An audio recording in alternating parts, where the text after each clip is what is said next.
Olá pessoal, meu nome é Cida Greco, eu sou professora de língua portuguesa da Rede Estadual de Ensino do Paraná e hoje nós vamos ter uma aula sobre a leitura de romances. Vamos lá?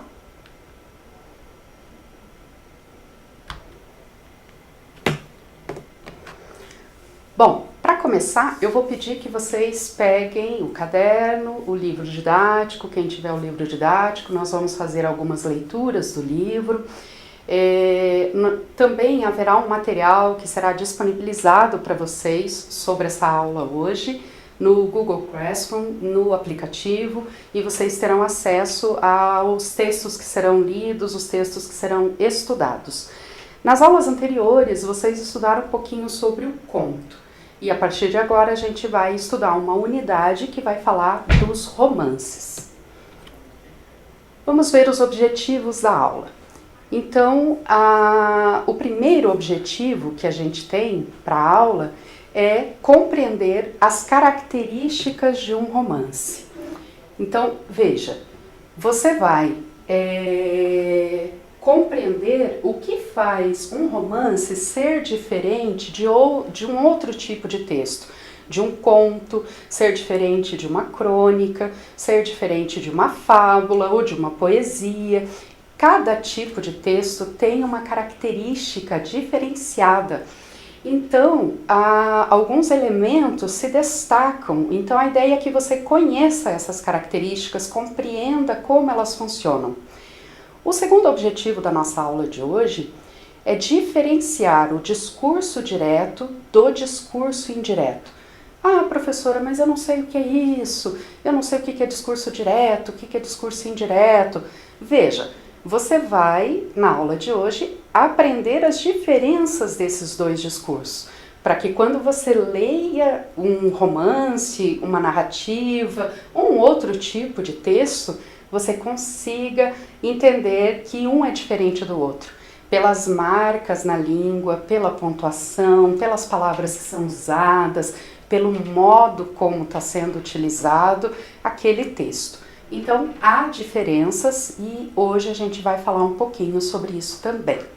O terceiro objetivo dessa aula também é começar a introduzir os estudos da linguagem figurada, com foco na metáfora, que é uma linguagem figurada, é uma figura de linguagem. A gente vai falar um pouquinho da metáfora. Em outras aulas, vocês podem ver outras figuras. Sempre há muitas figuras de linguagem que podem ser usadas num texto, como romance, ou como conto, como a crônica, e você vai saber um pouquinho sobre isso hoje. Bom, então vamos lá. Para que a gente comece, a gente vai ler o texto que está no livro didático, na página 39. Esse texto é um texto da professora Marisa Lajolo, que é uma escritora, que tem muitos textos escritos sobre leitura, e a gente vai fazer a leitura desse texto. Como e por que ler o romance brasileiro? Eu vou dar um tempinho para você localizar o texto, para você encontrar o texto aí para você fazer a leitura, e aí depois eu vou ler junto com vocês, tá ok? Uns 2 minutinhos para vocês localizarem o texto, tá?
Então, pessoal, vamos lá? Vamos fazer a leitura do texto? Como e por que ler o romance brasileiro? Ler de muitos jeitos, ler de qualquer jeito, mas sobretudo ler porque é excelente leitura. Lê esse romance em qualquer lugar, a qualquer hora, em qualquer posição. Em casa, na praia, no escritório, na escola, de manhã, de tarde, de noite, em ônibus, avião e metrô, de pé ou sentado, bebendo refrigerante ou comendo pipoca. Mas onde quer e como quer que se leia um bom romance, brasileiro ou não, acabamos encontrando nele, vivendo nele. Como se vê, hoje, a vida do leitor de romance é fácil.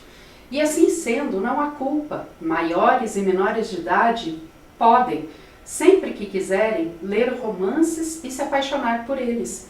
Mas nem sempre o romance foi tão acessível e sua leitura tão ao alcance da mão e do olho como hoje. Muito pelo contrário. Diferentemente de outros gêneros literários que cumpriam funções nobres como exaltar feitos heróicos, a epopeia, exprimir dramas íntimos, a poesia lírica, ou representar emoções, o teatro, o romance nasceu divertindo seus leitores. Nasceu, fortaleceu-se e continua existindo em função do entretenimento que proporciona a seus leitores e leitoras. É por causa desta sua aliança com o ócio e com o prazer que o romance não teve um percurso fácil. Nascido da transformação de outras formas literárias, ele começou plebeu e democrático. Trouxe para os livros a vida doméstica cotidiana, amores e problemas com os quais os leitores podiam se identificar. Nasceu representando a vida de pessoas comuns, parecidas com as de seus leitores. Por isso, ele democratizou e popularizou a leitura, e com ela, a literatura. Marisa Lajolo, Como e Por que Ler o Romance Brasileiro, publicado no Rio de Janeiro pela editora Objetiva em 2002. Veja, este romance, este texto que fala sobre o romance, é um texto que tem algumas palavrinhas que talvez você não entenda muito bem, como por exemplo, a epopeia. Está entre parênteses ali, você pode ver no quarto parágrafo, entre parênteses, a epopeia. A epopeia é um texto que exalta feitos heróicos e ele é escrito em formato de poesia. Então, veja, o parágrafo está dizendo que, diferente de outros gêneros literários que cumpriam funções nobres, como exaltar feitos heróicos, exprimir dramas íntimos, que é a poesia lírica, ou representar emoções, que é o teatro. Então, aí nesse parágrafo, ele vai falar que o romance é diferente da epopeia, é diferente da poesia lírica e é diferente do teatro também. A poesia lírica é a poesia em que há uma intensidade da emoção, né? Por isso que fala exprimir dramas íntimos, exprimir os sentimentos de modo muito forte. Então, essa é uma das características da poesia lírica. E o teatro, a representação, né? O ator de teatro, ele representa. Por isso que é muito diferente um texto teatral de uma poesia lírica, de uma epopeia. E esse texto ele vai dizendo que qualquer um pode ter acesso ao romance, que qualquer um pode ler o romance se democratizou, ele nasceu plebeu, né, e democrático, ele nasceu num período de revolução da escrita e do acesso aos textos escritos. As pessoas, por mais simples que fossem, se elas tivessem acesso à escola, se soubessem ler, elas poderiam ler. E também aquelas que não sabiam ler, faziam clubes de leitura no início, né, da história do romance, para que outras pessoas lessem para elas. Isso também pode ser feito até hoje. Até hoje a gente tem acesso a leituras que são feitas por outras pessoas, tá? E a gente vai falar um pouquinho disso ao longo da aula, mais pro final da aula, tá bom? E a Marisa Lajolo está falando então que ler o romance brasileiro é uma leitura que pode propiciar prazer, né? Ela fala disso, que é por causa desta sua aliança, aqui mais ou menos, olha, é por causa desta sua aliança com o ócio e com o prazer que o romance não teve um percurso fácil. Muitas vezes as pessoas imaginam que a leitura de romances é só entretenimento. Bom, vamos lá, vamos pensar um pouquinho, né? Essa parte aí eu reflita para você pensar e para você responder no seu caderno. Reflita, você tem o hábito de ler? Sim, não, como, por quê? Quais são as leituras que mais te agradam? Quando você faz algum tipo de leitura que você acha legal, que você acha bacana, qual é a leitura que te agrada? Os livros fazem parte da sua vida cotidiana? Você tem livros em casa? Você tem livros disponíveis para você na biblioteca do seu colégio? De repente tem uma biblioteca próxima da sua casa ou uma biblioteca pública na sua cidade? Existem bibliotecas disponíveis? Você conhece? Você foi até lá? Como é que é isso na sua vida, no seu dia a dia? Você já leu um romance? Você já leu inteiro, do começo ao fim, um livro que conte uma história longa com vários personagens? Eu vou dar um tempinho para você responder essas perguntas aí no seu caderno, tá? Uns 5 minutinhos e daqui a pouco eu volto.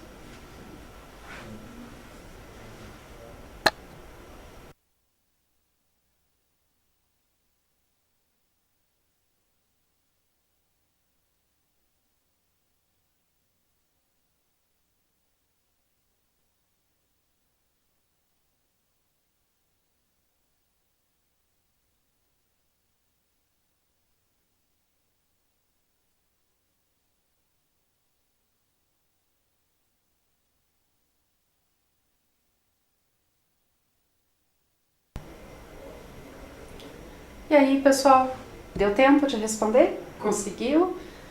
Você tem o hábito de ler? Digamos que você tenha respondido que você não tem o hábito de ler. Veja, uma das coisas que pode acontecer é o fato de você não compreender algumas palavras. O fato de você se deparar com livros que talvez não sejam adequados, ou o fato de que algum livro que você tenha tentado ler não tenha um tema que te agrade. Veja, para você ter hábito de qualquer coisa, você tem que começar. Você tem que começar a praticar, tem que tentar todos os dias. É como fazer exercício físico, por exemplo. Se você não tem o hábito, você cria esse hábito fazendo isso todos os dias. Então, da mesma forma é a leitura. Você tem que criar o hábito de ler, você tem que começar a leitura. Escolha um livro que te agrada, escolha um tema que te agrada. E aí comece a fazer as leituras aos poucos. Se você não compreender umas palavras aqui e ali, não tem problema, segue adiante, não desista por causa disso. Tente o auxílio de um dicionário, tente descobrir o significado daquelas palavras, mas comece a ler. Isso vai, com certeza, te ajudar em muitas coisas, em muitas áreas da sua vida, a leitura vai te ajudar, certo? Então agora nós vamos para as características do romance. A gente vai falar de como o romance funciona, de como o romance ele é escrito, da sua composição e da diferença do romance com outras obras, com outros tipos, né, de textos. Veja, vamos começar pelos temas. A temática do romance ela é bem variada, ela se modifica. Quando eu falo em romance, eu não estou falando só em história de amor. Tem história de amor? Tem, pode ter, pode não ter. Professora, eu posso ter um romance que não tenha história de amor? Sim, Eu posso ter um romance que não tenha história de amor. Eu posso ter um romance só com aventuras. Eu posso ter um romance de investigação, que é o chamado romance policial. Veja, por exemplo, a história do Robinson Crusoe. Você já ouviu falar? Você conhece? O Náufrago? Você já viu esse filme inspirado em o Robinson Crusoe?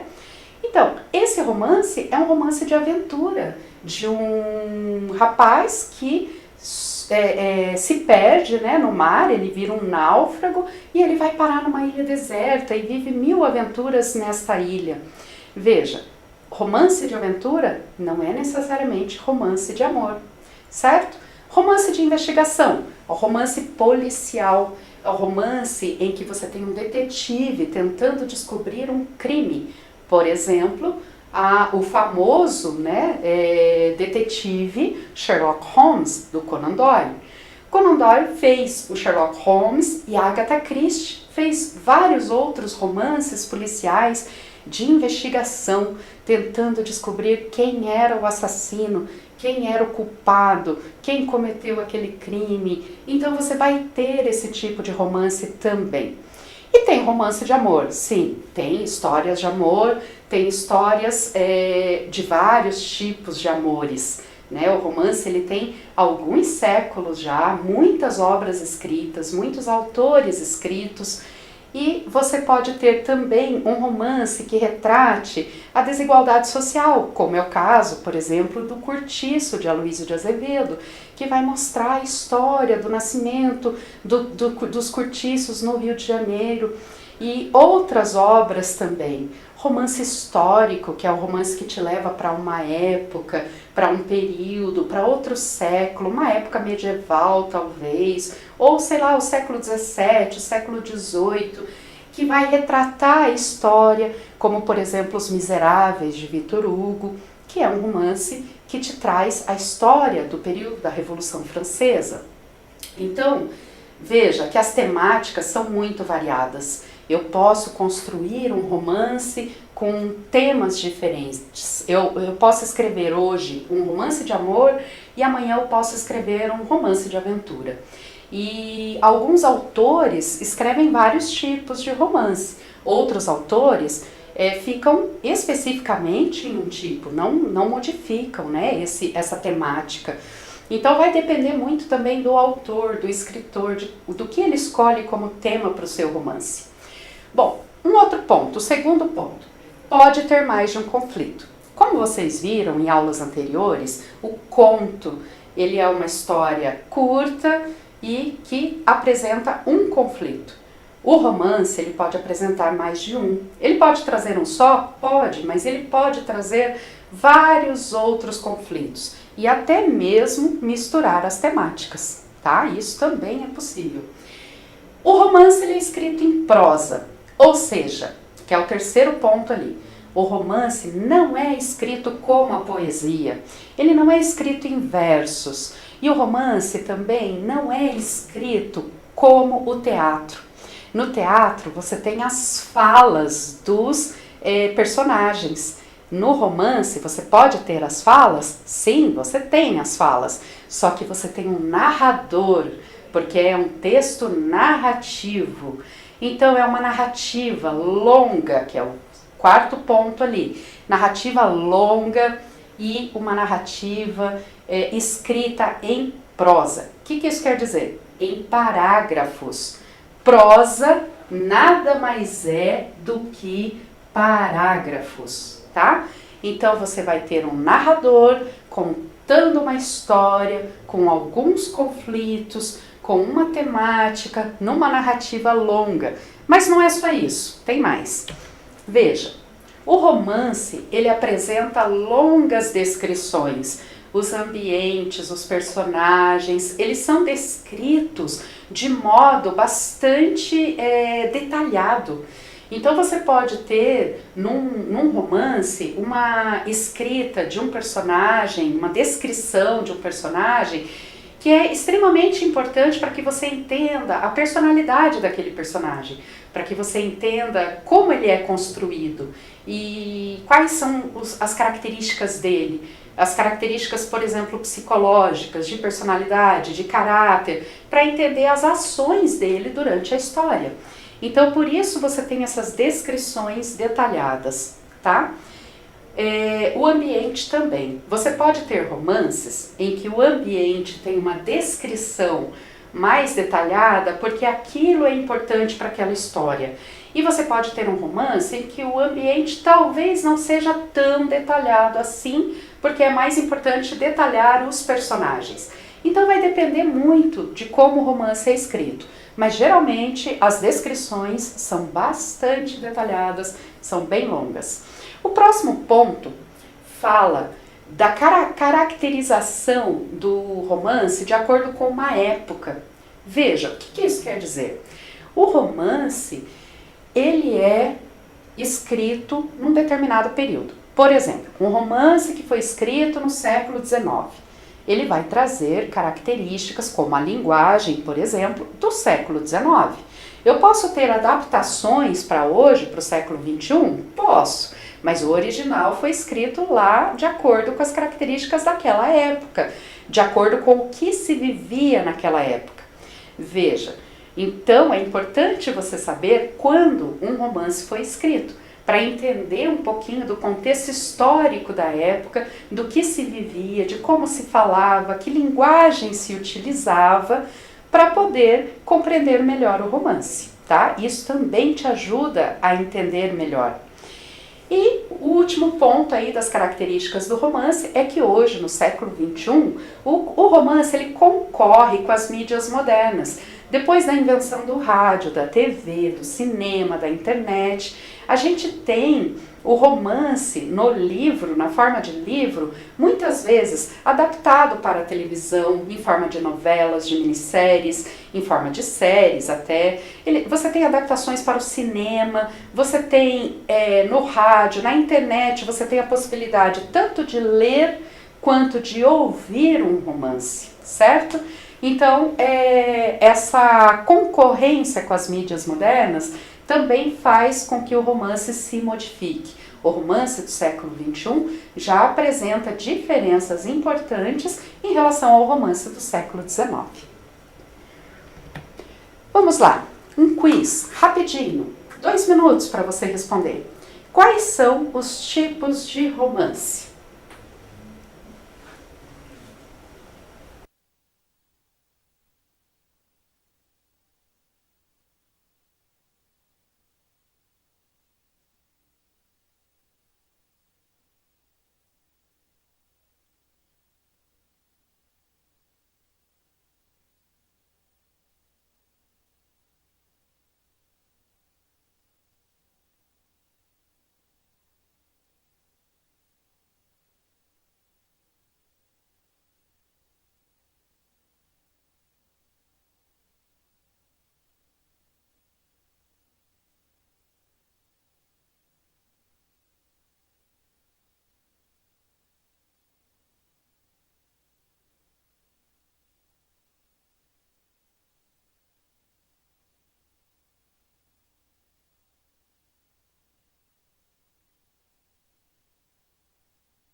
E aí, pessoal, deu? Conseguiu responder? Vamos lá, vamos ver as alternativas. Quais são os tipos de romance? Poesias, filmes e comédias, contos de fadas e contos de ficção, aventura, investigação e amoroso, crônicas, descrições e narrativas. O que você respondeu? Veja lá. Letra C. Os tipos de romance, né? Alguns deles, aventura, investigação e amoroso. Poesia não é romance, na letra A. Conto de fadas não é romance, é um outro tipo, é conto. Contos de ficção também não é romance, é uma narrativa curta. E crônicas também são narrativas curtas, não são romances, certo? Então, mais um quiz rapidinho para você responder.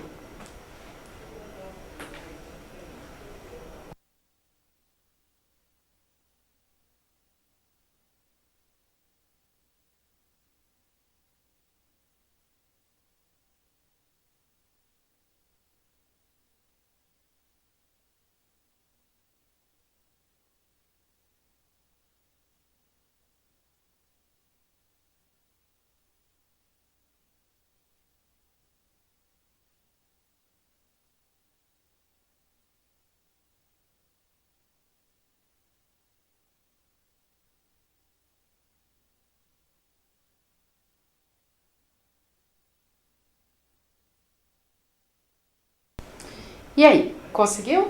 Fácil essa, né? Um romance é uma narrativa longa. Eu repeti isso várias vezes, né? Teatral não é, porque no teatro você não tem narrador. No teatro você tem os atores no palco, você tem a fala dos atores. Na crônica, uma narrativa curta, e o romance é uma narrativa longa. Tá aí a resposta para você. 2. A questão é a letra B, certo? Bom, agora vamos começar a falar um pouquinho de um romance bastante importante para a história da literatura e da leitura mundial. Dom Quixote de la Mancha, de Miguel de Cervantes. Essa obra que eu vou indicar para vocês, a leitura, é considerado por muitos como o primeiro e melhor romance da história de todos os romances, do mundo todo. Ele é escrito em espanhol, ele foi publicado no final do século XVIII, é traduzido para mais de 50 línguas no mundo todo, tá? E o protagonista, o personagem principal desse romance, ele é leitor de muitos romances de cavalaria, ou seja, ele lê várias histórias de cavaleiros medievais, sabe aquelas histórias dos cavaleiros em seus castelos, lutando contra dragões, contra os monstros, enfim, ele lê vários. E isso faz com que ele comece a achar, ele já é um senhor de idade, né? E ele começa a achar que ele é um cavaleiro medieval. E ele começa a agir como um cavaleiro medieval. E ele começa a viver várias aventuras por conta disso. E as pessoas começam a achar estranho o comportamento dele. Veja, você vai chegar no final do livro e você vai descobrir por que ele agia assim, o que levou ele a agir assim e qual é o significado dessa ação dele, certo? Veja, filmes, animações, musicais, músicas, poesias, pinturas, histórias em quadrinhos, referências em grandes obras, tudo isso é feito com Dom Quixote. Dom Quixote já foi adaptado de várias formas, em várias versões, e é utilizado por grandes escritores para se referir a ele. Então é uma obra que realmente vale a pena ser lida, que você precisa conhecer, tá certo? Então eu vou deixar aí como indicação, no finalzinho eu trago um pouco mais para você. Veja, no livro didático de vocês, na página 42, você tem um trecho deste livro, O Carteiro e o Poeta, de Esteban Antônio Skármeta Vraniček, um escritor chileno, tá? Essa bio aqui está no seu livro didático. O que é bio, professora? A biografia do autor, a foto dele aqui e um pouquinho sobre a história dele. Você vai poder ler e esse material vai estar todo disponibilizado para você. Tá? Então você vai ter acesso ao material, você vai ter acesso aos slides, você vai ter acesso aos links, as coisas que eu vou propor, você vai ter acesso às sugestões de leitura que eu vou te dar. E aí a sugestão é que você faça a leitura do Carteiro e do Poeta no seu livro didático para responder as questões que estão lá. São atividades complementares para você fazer na sua casa. Então veja, para você poder fazer essas atividades que estão no livro, essas atividades do Carteiro e do Poeta, você precisa conhecer um pouquinho do discurso direto. O que é o discurso direto? É a transcrição da fala do personagem. É isso, é a fala dele, ele falando diretamente. E existe o uso dos dois pontos para separar a fala do narrador da fala do personagem.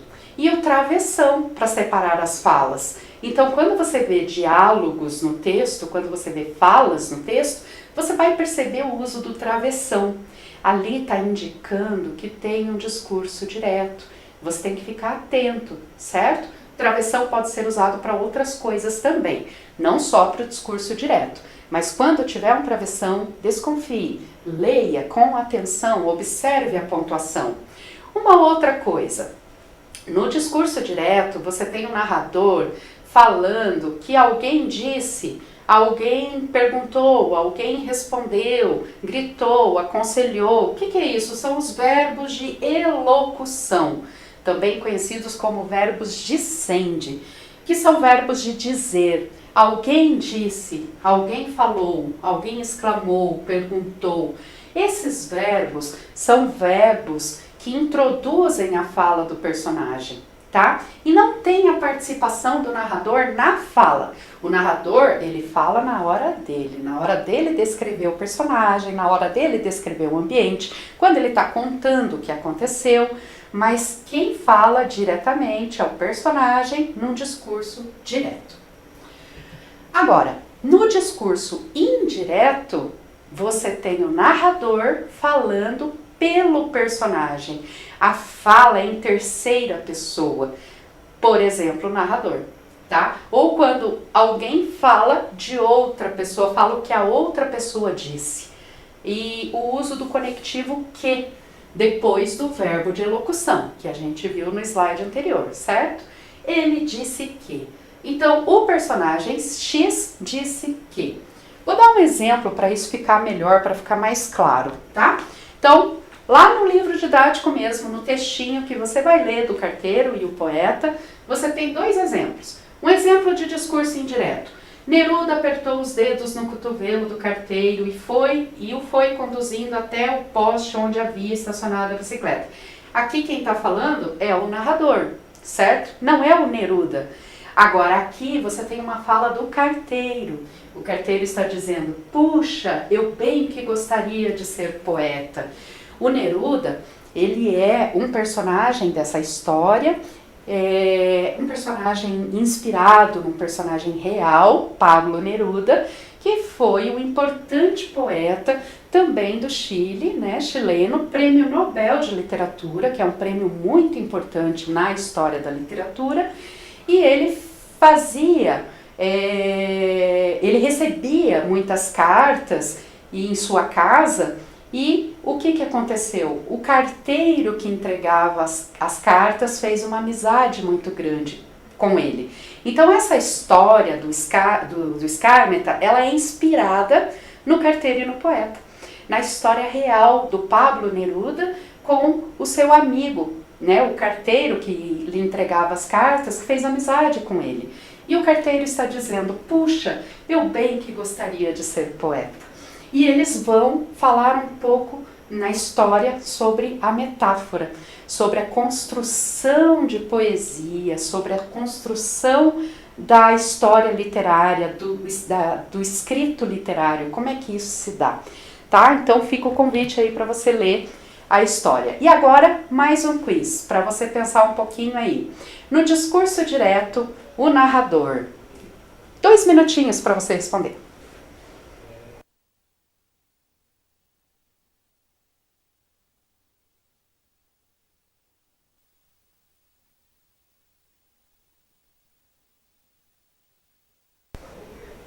E aí, pessoal, deu? Conseguiu responder? Vamos lá.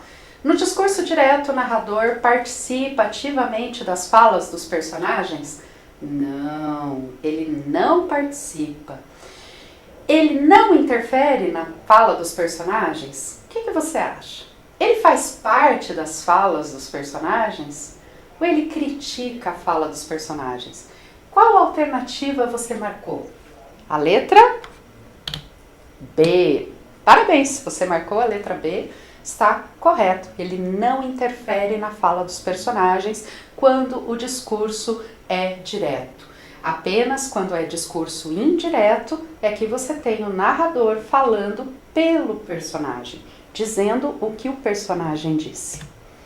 Certo?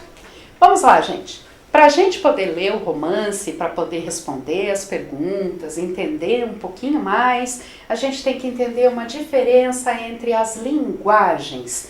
Veja, a linguagem conotativa e a linguagem denotativa. Aqui nessa coluna eu coloquei as características da linguagem denotativa e aqui nessa coluna as características da linguagem conotativa. Qual que é a diferença entre elas? O sentido da linguagem conotativa é um sentido figurado, é um sentido em que O significado das palavras, eles sempre podem ser outros. O sentido ele é definido pela possibilidade de ter outro significado. Eu posso ler uma palavra e ela apresentar outros sentidos, certo?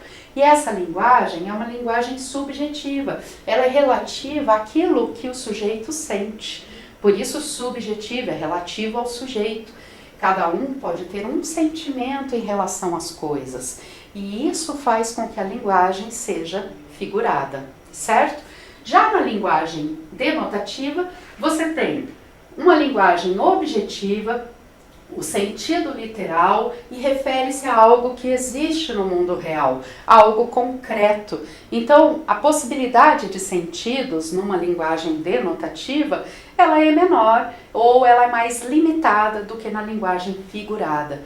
E essa diferença entre linguagem conotativa e linguagem denotativa é que faz com que o romance seja tão especial, a literatura de um modo geral, né? Não só o romance, mas o conto, a poesia, é a possibilidade de se trazer novos sentidos.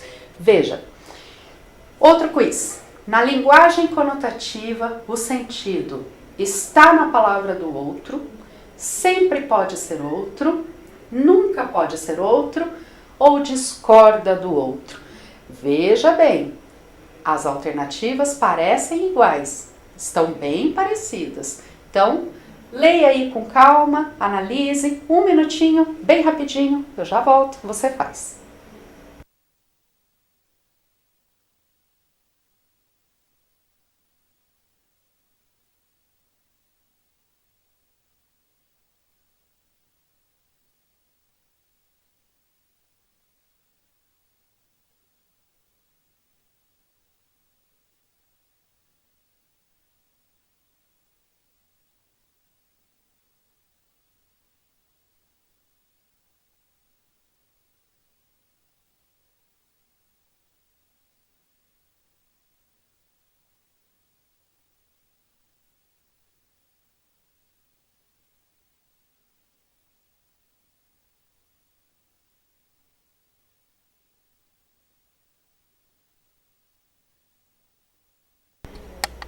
E aí, pessoal, conseguiu responder?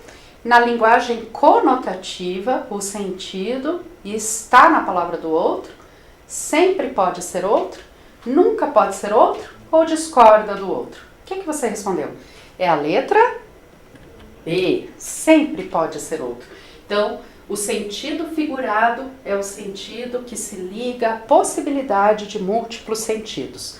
Vamos ver uma das linguagens figuradas mais importantes em todos os textos literários, não só no romance, é a metáfora. O Carteiro e o Poeta vai falar bastante da metáfora.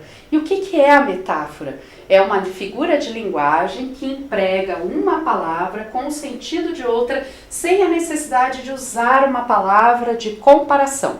Ou seja, por exemplo, ele tem um coração de pedra.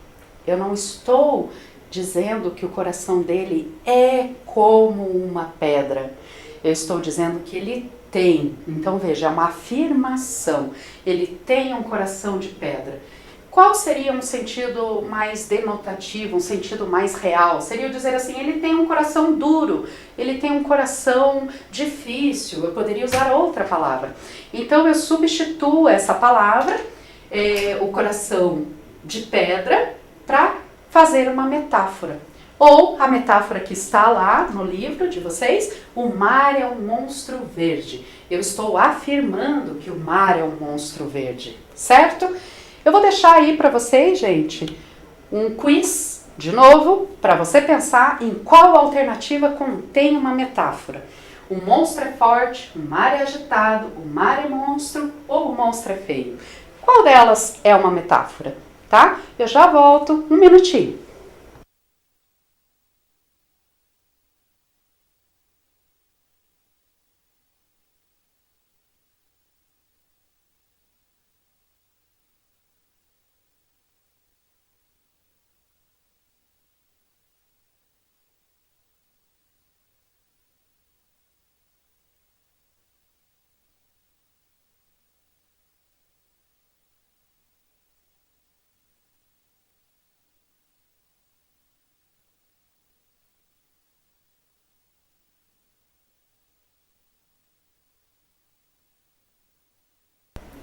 E aí, pessoal, conseguiu responder?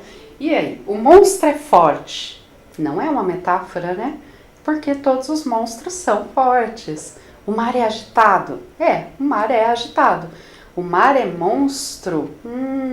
E o monstro é feio? O que vocês acham? O monstro é feio, né? A maioria dos monstros... Então, veja, vai depender aí, né, se você gosta de monstros ou não. Vamos lá. O mar é monstro. É uma figura, né, de linguagem, é uma metáfora para dizer que o mar é agitado, que o mar é forte, que o mar está feio porque está com muita agitação, por exemplo, ou que o mar é gigante, que o mar é grande, enorme, muitos sentidos possíveis para o mar é monstro. Certo, pessoal? Então, vamos lá. As dicas que eu falei para vocês que eu ia deixar no finalzinho da aula. Eu falei do Dom Quixote e vou deixar para vocês um link para você ouvir o Dom Quixote. Se você não é acostumado a ler, se você não quer ler, se você quer ouvir, você tem a possibilidade de audiolivro, o audiolivro do Dom Quixote para você ouvir a obra. E uma visita virtual à casa de Portinari. Cândido Portinari foi um pintor importante brasileiro que fez 21 gravuras com lápis de cor, com giz e cera. Ele fez gravuras sobre Dom Quixote. Essas gravuras são conhecidas em várias edições da obra de Dom Quixote. Então você pode visitar o Museu Casa de Portinari e visitar as exposições virtuais que tem lá pela internet. Você pode fazer isso, certo? E uma outra dica que eu vou deixar para você é o canal Pensar ao Ler, do YouTube. É um canal que faz resenhas de obras literárias e lá você vai encontrar um Diário do Ano da Peste. Um Diário do Ano da Peste, de Daniel Defoe, é um romance que conta a história da peste bubônica, da peste negra, que assolou a Europa no ano de 1666. Então você vai encontrar essa descrição por meio de um diário, como se fossem notícias, como se fossem relatos reais do que estava acontecendo. Ele mistura muito realidade e ficção, existem algumas obras que fazem isso e você vai poder saber um pouquinho mais sobre essa obra nesse canal Pensar ao Ler. E uma outra indicação de leitura é Um Ano de Milagres, da Geraldine Brooks, também que fala de 1666, do ano da peste. Por que eu estou dando essas dicas para vocês? Veja bem, nós estudamos um pouquinho sobre o romance, eu gostaria que você lesse mais, que você conhecesse mais a literatura mundial, a literatura universal, não apenas a literatura brasileira. Eu gostaria que você entrasse no mundo dos livros, entrasse no mundo das histórias, certo? E todas as aulas eu vou trazer dicas para vocês de leituras, de canais, de coisas para você fazer. Nesse período em que nós estamos em casa e devemos continuar em casa, por conta, né, do coronavírus, é importante que você ocupe o seu tempo com coisas que podem trazer novidades, que podem trazer conhecimento, que podem trazer coisas bacanas para você também se distrair, também se entreter. Certo, pessoal? Na próxima aula a gente vai falar um pouquinho mais de literatura e a gente vai começar a falar também de não literatura. Certo? Um abraço para vocês. Tchau, tchau.